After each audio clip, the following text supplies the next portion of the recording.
चलिए जी, आज पढ़ते हैं। हमने कल हमने लास्ट क्लास में पढ़ लिया था कि कफ क्या होता है, हमने ये पढ़ लिया था। एक बार दोबारा से उसको दोहरा लेते हैं हम। के नजरेन फलती निष्पद्यते इति कफ है, अर्थात जो जल से उत्पन्न होता है उसे कफ कहते हैं। कफ का दूसरा नाम श्लेष्मा है। श्लेष्मा इति श्लिष्यति इति श्लेष्मा। ठीक है, जो संयोग करता है या श्लेषण संश्लेषण करता है वह श्लेष्मा होता है। कफ शरीर का पोषण करता है, शरीर की वृद्धि करता है, ये इसका मेन पॉइंट है। जैसे हमने पित्त का पढ़ा था कि वो वर्ण प्रदान करता है हमारे रक्त को, हमारी त्वचा को। ये शरीर की ये जो ग्रोथ का कार्य होता है ये सिर्फ कफ में होता है, पित्त में नहीं होता, वात में नहीं होता। ठीक है, शरीर की काम शक्ति बढ़ती है, बल की अधिकता होती है, उत्साह बढ़ता है, घाव जल्दी बढ़ते हैं, रोग प्रतिरोधकता सही अच्छी होती है इनकी। ये इनके अंदर क्षमा, धैर्य, ज्ञान, विवेक, मानसिक स्थिति आदि सभी कार्य हमने कल पढ़ लिए थे। ठीक है, नींद का प्रमुख कारण है वो कफ की उपस्थिति, तमोभाव ही है। जब नींद आती है तो हमारा तमोभाव जब बढ़ता है उसकी वजह से नींद आती है। तो इसलिए कहा गया कि ज्यादा नींद नहीं लेनी चाहिए। श्रीमद् भगवद गीता में एक श्लोक आता है, युक्ताहार विहार से युक्त चेष्ट से कर्म से युक्त स्वपन अवबोध से। ज्यादा ही नींद लेने वाले को, कम नींद लेने वाले को, दोनों का योग सिद्ध नहीं है। ज्यादा लेंगे तो कफ बढ़ जाएगा, कम लेंगे तो कफ की अभिवृद्धि कफ की आपकी कमी हो जाएगी। तो इतना सा रखना हमने बैलेंस बना के। कफ को भी नहीं बढ़ाना हमने, कफ बढ़ जाएगा तो फिर वात बिल्कुल खत्म हो जाएगा। ठीक है, हमने पढ़ा था ना, अगर कफ बढ़ गया तो वात कम हो जाएगा, और वात के बगैर पित्त और कफ दोनों पंगु है। तो बैलेंस सबका बना, इसलिए आपने ज्यादा भी नहीं सोना है और कम भी नहीं सोना है। ओके,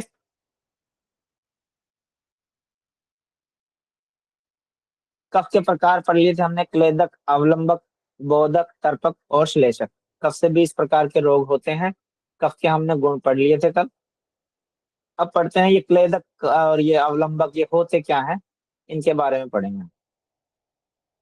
चलिए, कफ के 5 भेद हैं, पांचों के बारे में पढ़ेंगे। उनका आश्रय स्थान कहाँ होता है उसके बारे में पढ़ेंगे। सामान्य कार्य उनका क्या होता है, और अगर उनकी मात्रा कम हो जाए या ज्यादा हो जाए तो उससे होने वाले प्रकोप से होने वाले उनके फिर रोग क्या होते हैं। क्लेदक कफ जो होता है वो हमारा आमाशय में होता है। आमाशय यानी कि स्टमक, हमारा पेट। तो भोजन को गीला करने का कार्य जो होता है वो क्लेदक कफ का होता है। अतः भोजन पाचन में सहायक बनना। ठीक है, उसके बाद अगर ये हमारा क्लेदक कफ इम्बैलेंस हो जाता है, तो यानी कि कफ भोजन गीला नहीं होगा, गीला नहीं होएगा तो सूखा रहेगा, सूखा रहेगा तो सूखा रहने से हमने पढ़ा था ग्रिष्ट भोजन खाने से, सूखा भोजन खाने से वात बढ़ता है, तो हमारा वात बढ़ जाएगा। ठीक है, अगर कफ की कमी होती है तो वात बढ़ता है, जनरली बात है, ये हमने पढ़ भी लिया है। तो मंदाग्नि हमारी जो है पाचन शक्ति की दुर्बलता हो जाएगी, जठराग्नि कम हो जाएगी, शरीर में भारीपन होने लग जाएगा, क्योंकि भोजन पड़ा है, डाइजेस्ट नहीं हो रहा तो हैवीनेस हमें फील होगी। प्रतिशयाए, हल्लास, जी मचलाना आदि आदि ये रोग हो जाएंगे जो बदहजमी वाले होते हैं। ठीक है, ये ऐसे ऐसे हमारे सिम्टम्स हमें फील होने लग जाएंगे। ये क्लेदक कफ का कार्य होता है। यहाँ तक सभी का क्लियर है? Sir yes, no? प्रतिशत मतलब प्रतिशय होता है जी। जी जी, क्या होता है, कोई बच्चा बताएगा प्रतिशय?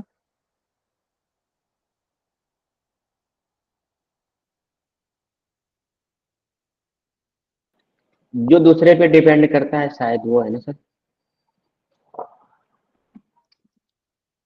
हाँ, प्रतिशय क्या होता है? Sir infection. Yes. तो हाँ जी, प्रतिशत मतलब होता है नाक बंद हो जाना सर। इन्फेक्शन होता है सर कफ में, नेजल कंजेशन जैसे को बोलते हैं प्रतिशय। प्रतिशय। प्रतिशय मतलब nasal congestion, nasal resistance. Congestion बोलते हैं उसको। ठीक है ठीक है, नेजल कंजेशन होता है। आपने देखा होगा जब जुकाम होता है तो पेट जब डिस्टर्ब होता है, हमारा मेन कारण वो होता है। ठंडे पानी से कभी भी जुकाम नहीं होता। पेट हमारा इम्बेलेंस होता है, वो नहाने की वजह से किसी भी कारण से होता है, उसकी वजह से फिर उसको जो है जुकाम लगना हो जाता है धीरे धीरे। ठीक है, अच्छे खासी गर्मी में भी जुकाम हो जाता है। वो पाचन शक्ति की दुर्बलता की, मतलब आपका जो क्लेदक कफ है इसका जो कार्य है ना ये कम हो जाते हैं। भोजन को गीला रखना तो कार्य था इसका, गीला नहीं होएगा, सूखा हो जाएगा, सूखा हो जाएगा तो पचने में सहायक नहीं होगा, सहायक नहीं होगा तो वो लेट से पचेगा, तो हैवीनेस वाली, बदहजमी वाली वो फीलिंग हमें आने लग जाएगी। और फिर हमने पढ़ा था, जनरली जो पढ़ा था हमने, कि सभी रोगों का मुख्य कारण जो होता है वो वात होता है। हालांकि पित्त के अलग रोग होते हैं, कफ के अलग होते हैं, और हम कफ ही पढ़ रहे हैं, पर इसमें भी कहीं ना कहीं वात अपना रोल प्ले कर रहा है। ठीक है, क्योंकि भोजन गीला नहीं होगा तो वात बढ़ेगा, सूखा भोजन खाने से, हमने पढ़ा था, ये सिंपल बात।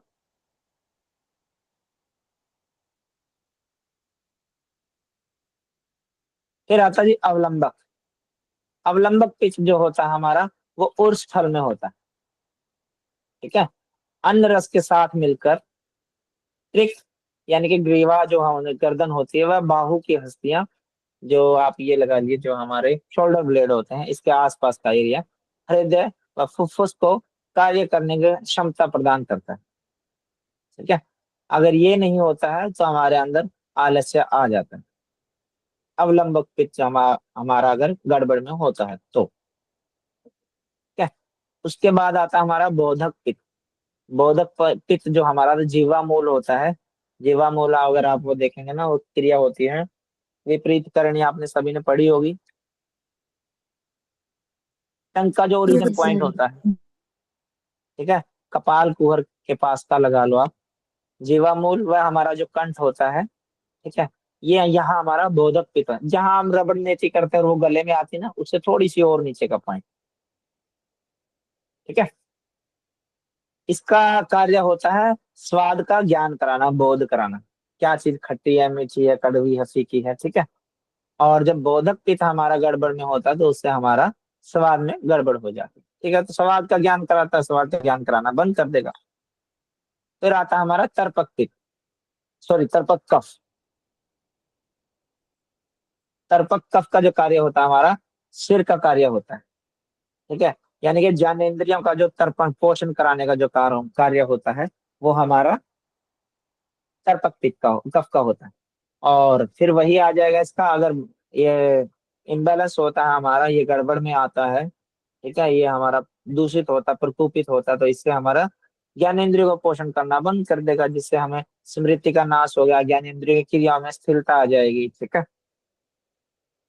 तरह तरह के ख्याल आने लग जाते हैं, और उन ख्यालों को ही व्यक्ति हकीकत मान बैठता है, और मोस्टली वो हमारा सारा के सारे वो समाज के अगेंस्ट, घर वालों के अगेंस्ट वाले ख्याल आते हैं। ठीक है, श्लेषक कफ। श्लेषक कफ जो होता है हमारा, वो अस्थियों में, संधियों में होता है। ठीक है, संधियों को जोड़ने का इसका कार्य होता है, चिकना बना के रखना होता है, मोबिलिटी का काम होता है, ग्रीसिंग का काम होता है। और वही अगर श्लेषक कफ हमारा कम हो जाता है या बढ़ जाता है ज्यादा, तो उससे वही जोड़ों में दर्द हो जाएंगे, और उनके कार्यों में स्थिरता आ जाएगी, वहां पे अपना वात कब्जा कर लेता है। ठीक है, दूषित वायु जो है वो कफ को, जहां जहां धीरे धीरे जहां आपको लगा कि श्लेषक कफ कम होता जा रहा है, वहां वो कफ हो जाएगा, कफ कम हो जाएगा, और वहां पे वात अपना कब्जा जमा लेता है, दूषित कफ, दूषित वात। फिर धीरे धीरे उसको प्राणायाम से और किन्हीं औषधियां लेके उस वात को वहां से खत्म कर दिया जाता है, और फिर ऐसी औषधियां दी जाती है जिनसे आपका कफ बढ़े, श्लेषक कफ बढ़े, और फिर से आपकी हड्डियों में मोबिलिटी आ जाती है, जोड़ के दर्द खत्म हो जाते हैं। ठीक है, बेसिकली जोड़ का दर्द नहीं होता, वो तो आपका जो श्लेषक कफ है ये खत्म हो गया था, अब आप उसको बढ़ा लो, उससे वापस वैसे के वैसे आप। ठीक है, दो चीजें खड़ी हैं एक जगह पे, किसी एक को तो रहना पड़ेगा, या तो श्लेषक कफ आ जाएगा यहाँ पे, फिर वात अपना कब्जा कर लेगा, जो स्ट्रोंग होगा वो अपना कब्जा जमा लेगा वहां। श्लेषक कम हो गया, वात कब्जा कर लेगा, अब श्लेषक बढ़ गया, वात अपने आप वहां से भाग जाएगा। इसलिए अर्थराइटिस में, और जो घुटनों के जोड़ के दर्द है, जो जो जो एक हो रहा था, कोविड से पहले क्या आया था एक और, जिसमें हड्डियों में जो जॉइंट्स पेन बहुत होते थे, चिकनगुनिया। चिकनगुनिया। तो इनमें प्राणायाम इसीलिए फायदेमंद। ठीक है, भैया और स्थल और शिर का क्या मतलब है? शिर तो शायद शिराएं होती हैं, और उरस्थल हाँ, और उरस्थल। और स्थल हमारा रील्स का एरिया हो गया, ये शोल्डर का एरिया हो गया, इसको बोलते हैं। ओके भैया। ठीक है, यहाँ तक का क्लियर है सभी का?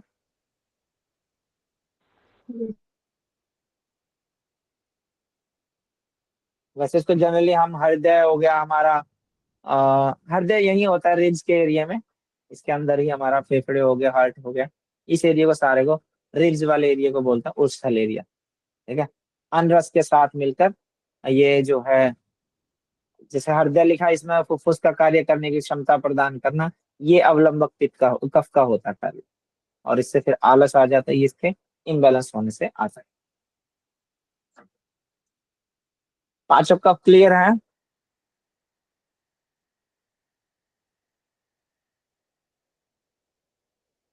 यस भैया।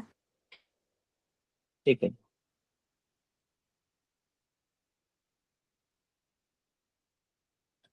ये हमने पढ़ लिया था। जनरली शरीर में तीनों दोषों का आश्रय स्थान हमने पढ़ लिया था। वात का स्थान नाभि से नीचे का भाग होता है, छोटी बस्ती, बड़ी आंतें, छोटी आंतों की कमर, जंगा, टांगे, हड्डियां होगी। पित्त का हमने पढ़ लिया, छाती व नाभि का मध्य का भाग हो गया, पसीना हो गया, लसीका, रक्त व संचार, पाचन संस्थान, मूत्र संस्थान, ये इसमें आ जाएगा। ठीक है, कफ का हो गया, कफ के ऊपर, कंठ के ऊपर का भाग, कंठ, सिर, गर्दन, छाती, संधियां, जोड़ और उदर का ऊपरी भाग है, और शरीर की मेद धातु। ठीक है, अभी हमने पढ़ा ना, देखो यहाँ पढ़ा हमने, श्लेषक कफ होता है हड्डियों के जोड़ के लिए, यहाँ लिख दिया ना संधि, संधियां उदर का ऊपरी भाग हो गया, पेट का ऊपरी भाग हो गया, और शरीर की मेद धातु जो होते हैं, एडिपोज टिश्यू जिसको बोलते हैं, मोटापा, वो, ये सब कफ में आते हैं।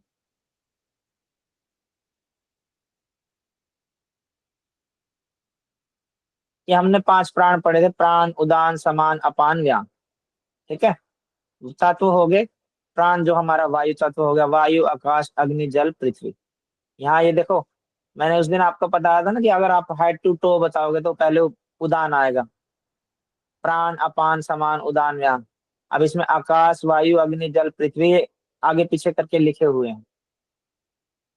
ठीक है, इसमें क्लियर हो जाएगा आपको। देखो जैसे प्राण है, प्राण का जो स्थान होता है मुख से लेके हृदय तक का होता है। ठीक है, लेकिन इसके बीच में एक कंठ से कपाल तक का आ गया, तो पहले उदान आएगा। हृदय से नाभि तक का आ गया, ठीक है, नाभि से पैरों तक का आ गया, और ये संपूर्ण शरीर में होता है। तो आप यहाँ से अगर आपको पूछा जाए कि शरीर ऊपर, सिर से लेके और नीचे पैर तक को आप सीक्वेंस में लगाओ इनको, तो देखो मुख से हृदय तक का है, प्राण है ना, लेकिन उससे ऊपर कंठ है ना, कंठ से कपाल तक का, हर तक, नाभि से पैरों तक का, और संपूर्ण शरीर।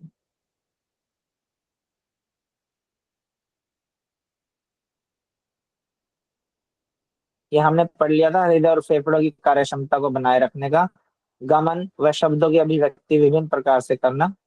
ठीक है, भोजन को चबाने व पचाने का कार्य करना, सप्त धातुओं का निर्माण करना, ये हमारा समान प्राण जो होता है, इसका कार्य मल मूत्र आदि का उत्सर्जन, कमर कमर के से पैरों तक के अंगों का गति में बनाना, ये सारे के सारे इनके कार्य होते हैं।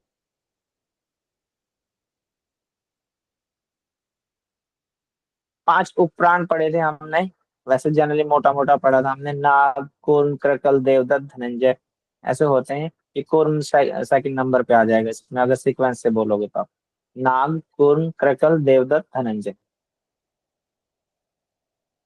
ठीक है, इनके स्थान, इनके कार्य देखते हैं। नाग जो होता है हमारा मुख से हृदय तक का होता है, इसका कार्य होता है डकार व हिचकी, यानी यहाँ से क्वेश्चन आता है, क्रैकल का कार्य क्या होता है, या ऐसे आ जाएगा आपको, पलकों का झपकना, इसको निमेश उन्मेष भी बोलते हैं हम। ठीक है, तो पलकों का झपकने का कार्य है वो किस प्राण का होता है, तब आपको बताना पड़ेगा कि वो कुर्म का है, क्रैकल का है, देवदत्त का है, धनंजय का। ठीक है, छींकाना, ये किस प्राण का कार्य होता है, तब आपको बताना पड़ेगा देवदत्त का। ऐसे आएगा क्वेश्चन आपके सामने, हिचकी लेना आ जाएगा, डकार व हिचकी लेने का कार्य किस प्राण का होता है, नीचे 4-5 प्राणों के नाम दिए जाएंगे, वहां से आपको एक निकालना पड़ेगा। ठीक है, मरने के पश्चात भी शरीर की कांति को कुछ अवधि तक बनाए रखना या शरीर में उभार लेना, ये कार्य किसका होता है, ये धनंजय कब का होता है। आपके सामने ऐसा भी आता कि मरने के बाद भी सबसे लास्ट तक कौन सा प्राण रहता है, तब आपको धनंजय लिखना पड़ेगा। ठीक है, किसी भी तरीके से क्वेश्चन पूछा जाता है। क्लियर है?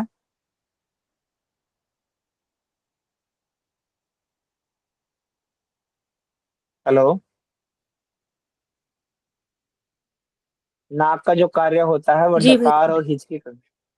डकार और हिचकी का कार्य होता है। ठीक है। क्रकल का जो कार्य होता है वो भूख व प्यास का लगना होता है। भूख को क्या बोलते हैं? कल परसों हमने वर्ड पढ़ा था। प्यास को पिपासा बोलते हैं और भूख को क्षुधा। क्षुधा। ठीक है, तो आपके सामने ये वर्ड भी आ सकते हैं। ठीक है, क्षुधा और पिपासा का कार्य किसका होता है? अकॉर्डिंग टू आयुर्वेदा क्षुधा का कार्य किसका होता है? किस प्राण का होता है? ठीक है, या क्षुधा पिपासा का कार्य किसका होता है? क्रकल का क्या कार्य होता है? उसमें ऑप्शन दिए जाएंगे, भूख लगना, प्यास लगना।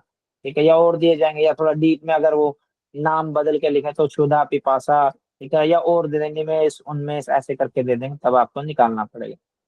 कूर्म का जो कार्य होता है, स्थान हो गया पलकों में और पलकों का झपकना हो गया। देवदत्त का कार्य होता है नासिका में, अंगड़ाई का और छींक का आना इसके कार्य होते हैं। धनंजय संपूर्ण शरीर में होता है, मरने के पश्चात भी शरीर को यूं का यूं बनाए रखने के लिए, ठीक है, कुछ अवधि तक बनाए रखने के लिए शरीर में ये आता है, या उभार लेने का, जैसे बॉडी डेड बॉडी फूलती है तो वो कार्य धनंजय प्राण का होता है। ये हमारे 5 उप प्राण होते हैं। मुख्य प्राण हमने पढ़ लिए, 5 प्राण होते हैं, 5 उप प्राण होते हैं। ये हमारे तत्व हो गए, वायु, अग्नि, पृथ्वी, आकाश, जल।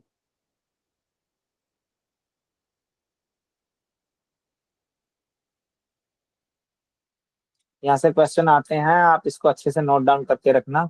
ये आयुर्वेद में भी आता है आपको, और ये आपको घेन संहिता हठ प्रदीपिका में भी मिलेगा, और ये आपको उपनिषदों में भी मिलेगा।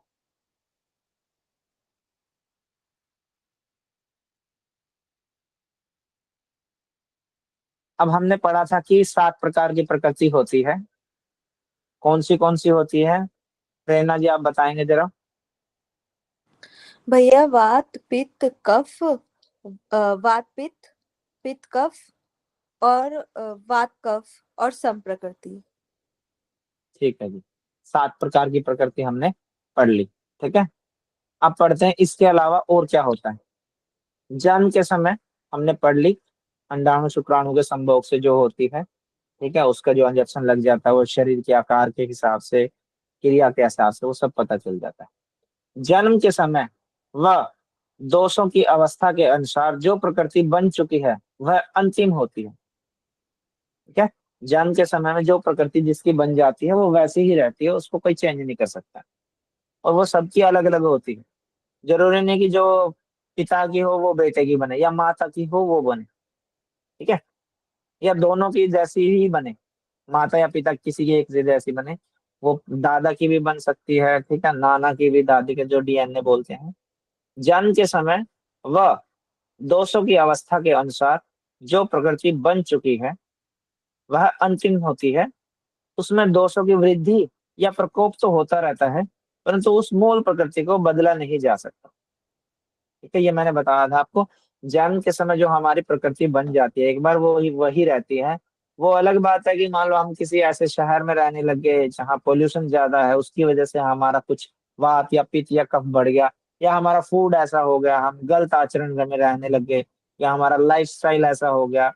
ठीक है, अनाप शनाप खाने का, पीने का, लेट सोने का, सुबह लेट उठने का, दोपहर में जागने सोने का, रात को जागने का, या हमारा कुछ काम हो गया, हमारे नाइट शिफ्ट हो गई, ये जो भी है। ठीक है, उसमें दोषों की वृद्धि या प्रकोप तो होता रहता है, कम ज्यादा तो होते रहते हैं दोष, परंतु उस मूल प्रकृति को नहीं बदला जा सकता। वो अंतिम प्रकृति होती है हमारी।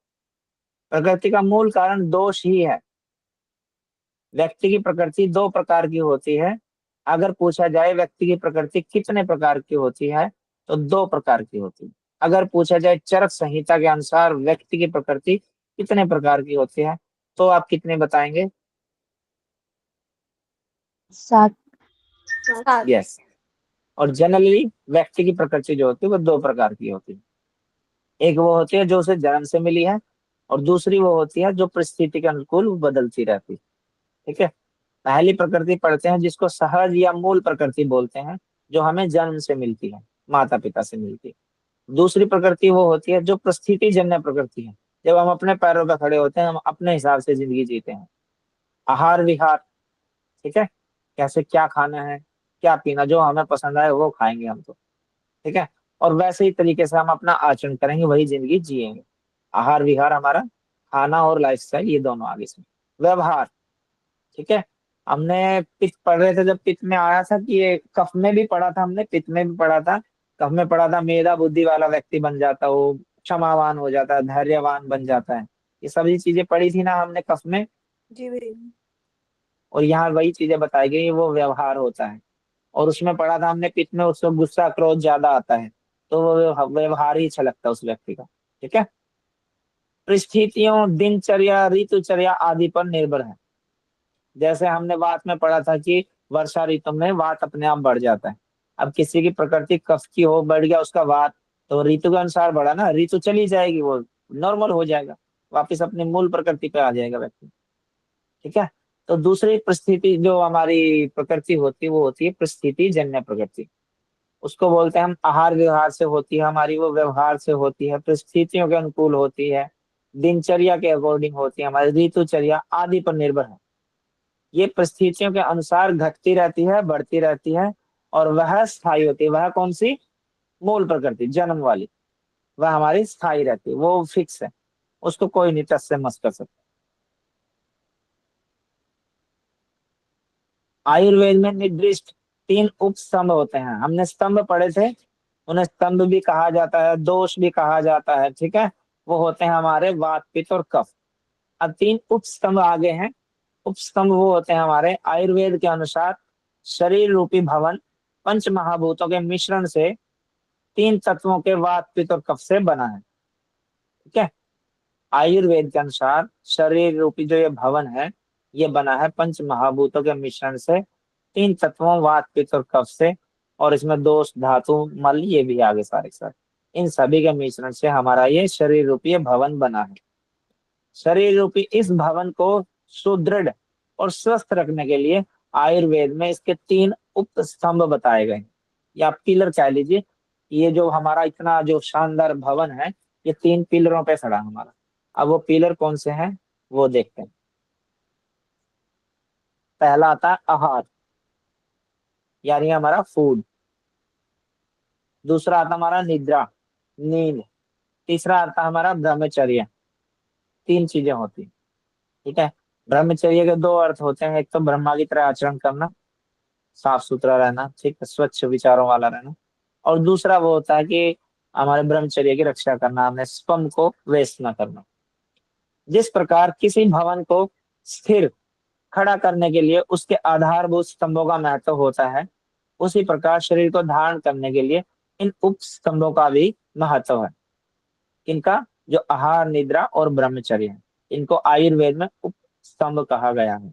आयुर्वेद में स्तंभ कहा गया वात पित्त कफ को। यहाँ से क्वेश्चन कई बार आ चुका है, ये इजी इजी से क्वेश्चन है, ऐसे कंफ्यूज करने के लिए आते हैं आपके सामने, और आप हड़बड़ाहट में बस आपने एक चीज पढ़ रखी वात पित्त कफ, आप वहां क्लिक कर देते और आपके 2 नंबर कट जाते,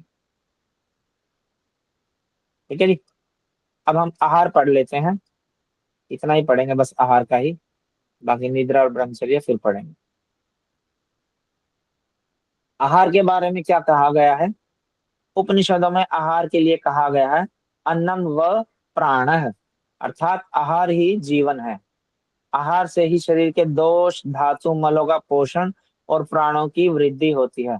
और सामान्य भी प्रचलित है, आपने सभी ने सुना होगा, जैसा खाए अन्न वैसा होए मन, यह आपने सभी ने सुना भी होगा, ठीक है। अर्थात आहार का सीधा संबंध जो है हमारी इंद्रियों और मन से है।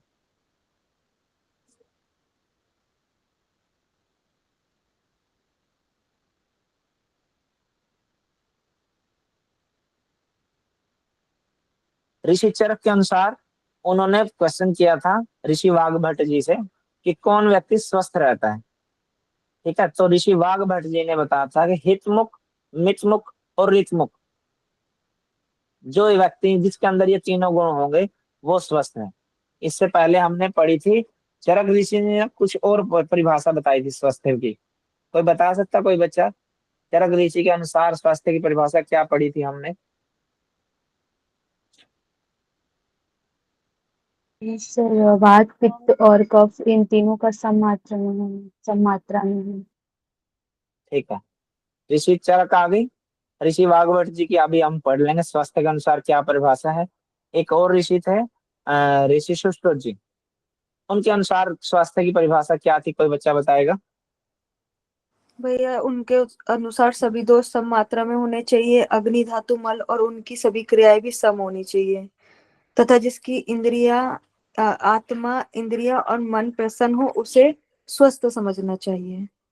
ये किसके अनुसार है? भैया सुश्रुत महर्षि सुश्रुत के अनुसार। हाँ, ठीक है, ऋषि सुश्रुत के अनुसार है। श्लोक नंबर बता सकते हैं? 1541 भैया। 15/41, ठीक है। अब वाग्भट जी कहते हैं कि जो हितमुख हो, मितमुख हो, ऋतमुख हो, उसको ही स्वस्थ समझना चाहिए। अब वो देख ले, हितमुख मितमुख ऋतमुख होते क्या?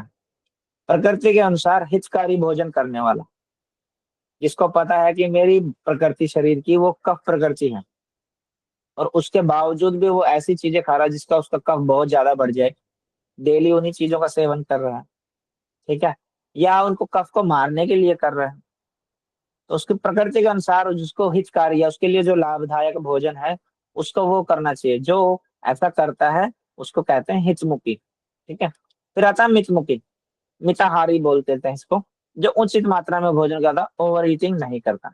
और तीसरा है ऋतमुखी, उचित प्रकार से कमाया हुआ भोजन, ठीक है, छल कपट से ना हो, किसी का छीना हुआ ना हो, किसी के साथ धोखाधड़ी करके कमाया हुआ भोजन ना हो, चाहे वो पैसे धोखाधड़ी से पैसे आए हो उससे भोजन किया हो, है तो प्रोसेस तो वही है। अगर इसके अंदर ये तीनों गुण है तो उस व्यक्ति को स्वस्थ समझना चाहिए। अगर आप प्रकृति के अनुसार भोजन नहीं करेंगे, अपनी बॉडी के मतलब अपनी बॉडी के अगेंस्ट ही बोल सकते हैं आप इस भोजन को, अपनी बॉडी के अगेंस्ट भोजन करेंगे तो कहीं ना कहीं आपको रोग उत्पन्न होंगे, चाहे वो छोटा रोग हो चाहे बड़ा हो, ठीक है। तो रोग उत्पन्न हो गए तो आप स्वस्थ से अस्वस्थ की तरफ चलेंगे। ओवर ईटिंग करेंगे, वो भी आपने हम पढ़ लिया कि वो वात का भी कारण होता है, वो पित्त का भी कारण होता है, वो कफ का भी होता है, ठीक है। ऋतमुख यानी कि उचित प्रकार से कमाया हुआ भोजन। अगर आप अनुचित प्रकार से कमाया हुआ भोजन करेंगे तो जाहिर सी बात है, जो हमने कफ में पढ़ा था मेधा बुद्धि तो भूल जाओ फिर। अब जिसकी मेधा बुद्धि होगी वो तो ऐसा काम करेगा नहीं, ठीक है। और अगर पित्त बढ़ाना है तो पित्त बढ़ गया तो भी दिक्कत है, क्योंकि पित्त में हमने पढ़ा था कि वो ऐसी क्रोधित होता है, गुस्से वाला होता है, वो औरों के बारे में गलत सोचता है, ऐसा व्यक्ति होता है, कर्ता कारिता अनुमोदिता वाले उसके अंदर लक्षण आ जाते हैं। तो कहीं ना कहीं उचित प्रकार से कमाया हुआ भोजन वो भी हमारे लिए लाभदायक होता है, ठीक है। वो आदमी को रिच मुख भी होना चाहिए। तो ऋषि वाग्भट जी के अनुसार स्वास्थ्य की परिभाषा ये है कि जो हितमुख मितमुख और ऋतमुख होता है वही व्यक्ति स्वस्थ होते हैं। इसके बाद क्या कहते हैं, इसके विपरीत, इसके विपरीत, इन तीनों के विपरीत, हितमुख मितमुख और ऋतमुख, इनके अगेंस्ट रूप से किसी भी प्रकार से भोजन करने वाला अनेक प्रकार के कष्टकार रोगों से ग्रस्त हो जाता है, ठीक है। ये हमने पढ़ लिया कि इनके अलावा जो भी भोजन करता है, इनसे परे चल के, इनसे दूर चल के, इनके ऑपोजिट चल के, इनके दूसरी दिशा में चल के जो भी भोजन करता है वो कहीं ना कहीं अस्वस्थ है, ठीक है। ये पढ़ने में तो छोटी सी बात है लेकिन है बहुत गहरी बात। निद्रा, निद्रा, आप नींद के बारे में आप साइकोलॉजी में पढ़ेंगे, स्लीप डिसऑर्डर के बारे में, ठीक है। और यहाँ भी मैं आपको थोड़ा सा बताऊंगा आपको। निद्रा एक उन्नत क्रिया है, निद्रा एक उन्नत क्रिया निर्माण विषयक स्थिति है जो विकास कार्य पर जोर देती है। एक उन्नत क्रिया निर्माण विषयक स्थिति है जो विकास कार्य पर जोर देती है। नींद या निद्रा के अच्छे होने से इम्यून सिस्टम, नर्वस सिस्टम और हमारा जो मांसपेशियां प्रणाली है, मांसपेशी प्रणाली, ये खुद को रिपेयर करती है। ऊपर पढ़ लिया हमने, ये निर्माण विषयक स्थिति होती है, ठीक है। ये दूसरी चीज का निर्माण करती है। जब नींद अच्छी आती है तो अपनी बॉडी अपने आप को वापस से रिचार्ज करती है। इम्यून सिस्टम, नर्वस सिस्टम, हमारा जो मांसपेशी प्रणाली है उसको खुद को रिपेयर करती है। शिशु की नींद 18 से 20 घंटे की होनी चाहिए, और जनरली हम जैसे लोग हैं जो वयस्क की नींद होनी चाहिए वो 6 से 8 घंटे की नींद होनी चाहिए, ठीक है। इसके अलावा 6 घंटे से नीचे आते हैं, 8 घंटे से ऊपर जाते हैं तो फिर वही श्रीमद् भगवत गीता वाला श्लोक याद आता है युक्ताहार विहारस्य युक्त स्वप्नो बोधस्य वाला। ठीक है। अब बहुत अधिक मात्रा में सोएंगे, 8 घंटे से ज्यादा सोएंगे तो भी आपका योग सिद्ध नहीं हो सकता, और कम सोएंगे तो भी आपका योग सिद्ध नहीं होगा। योग को छोड़ दीजिए, आप आयुर्वेद के हिसाब से चलेंगे तो 8 घंटे से ज्यादा सोएंगे, आलस भर जाएगा, आलस भरेगा तो आप मोटापे की तरफ बढ़ जाएंगे, मेद क्रिया आपकी जो मेन धातु है वो बढ़ जाएगी आपकी, धीरे धीरे आप और ज्यादा आलसी हो जाएंगे और बीमारी से ग्रस्त हो जाएंगे। इससे नीचे आएंगे तो कफ कम हो जाएगा तो वात बढ़ जाएगा आपका, और फिर वात से 80 प्रकार के रोग हैं, वो तो और भी भयंकर हो गया। तो नींद बहुत जरूरी है। नींद को आप उतना ही जरूरी समझिए जितना आप फूड को समझते हैं। ठीक है। तो एक से काम नहीं चलेगा, ऊपर हमने पढ़ा था ये उपस्तंभ होते हैं, 3 पिलर होते हैं, तो 3 में से मान लो आप एक पिलर गिराओगे तो 2 पिलर के चांसेस है फिर गिरने के।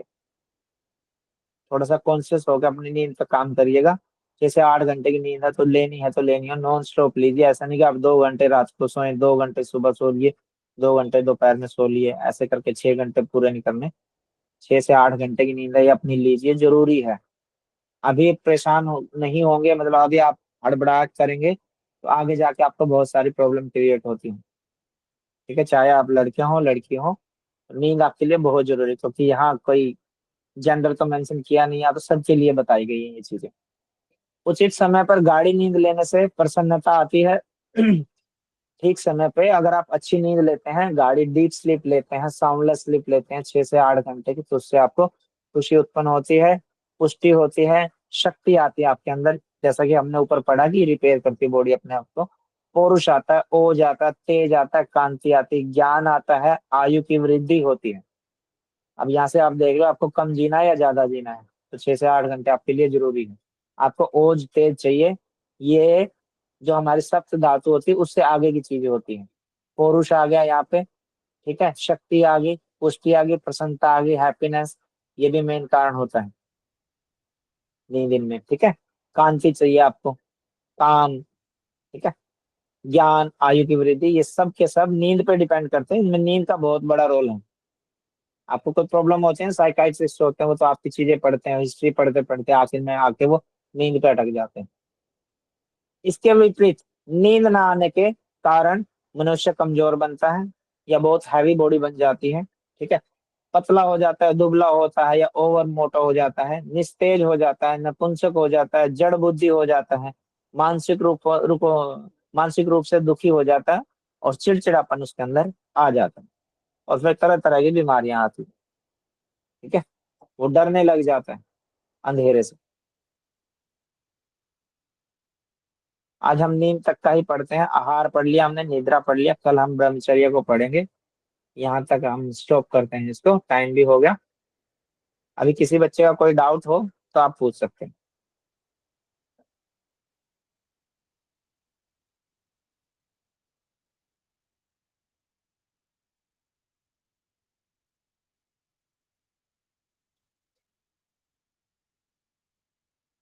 किसी भी बच्चे को कुछ समझ में ना आया हो तो आप पूछ सकते हैं, या आपका खुद से कोई क्वेश्चन हो तो डिस्कस कर सकते हैं।